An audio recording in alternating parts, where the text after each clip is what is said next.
इस वीडियो पर 1000 लाइक्स तो बनते, बच्चों और बड़ों के लिए, और अभी ऐसी वीडियोस आती रहेंगी। आप हमारे चैनल को फॉलो करें और वीडियो को लाइक शेयर जरूर करें। एक छोटे से गांव में एक आदमी रहता था जिसका नाम था हारिस। अल्लाह ने उसे सेहत, माल और खानदान से नवाजा था, लेकिन एक बड़ी कमी थी। हारिस नमाज का पाबंद नहीं था। अजान होती, लोग मस्जिद की तरफ जाते, लेकिन हारिस अपने काम में मसरूफ रहता। अभी काम ज्यादा है, बाद में देख लेंगे। अल्लाह गफूर रहीम है। एक रात हारिस ने खौफनाक ख्वाब देखा।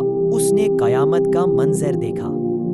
हारिस इब्न अब्दुल्ला, हिसाब के लिए हाजिर हो जाओ। सबसे पहला सवाल नमाज का हुआ।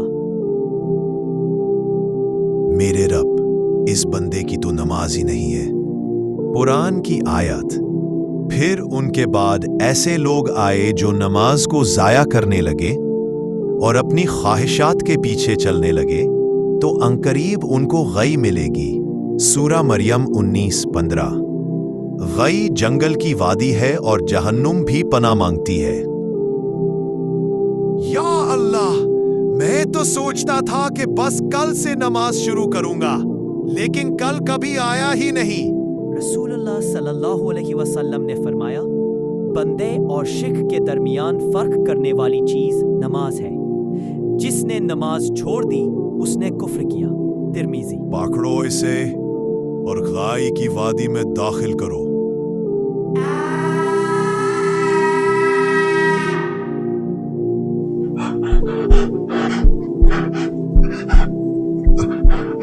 या अल्लाह, मुझे माफ फरमा, मैं अब कभी नमाज नहीं छोड़ूंगा। कुरान की आयत, मगर जो तौबा करे, ईमान लाए और नेक अमल करे, वो जन्नत में दाखिल होंगे। सूरा मरियम 19:7। दोस्तों, नमाज इस्लाम का दूसरा रुकन है।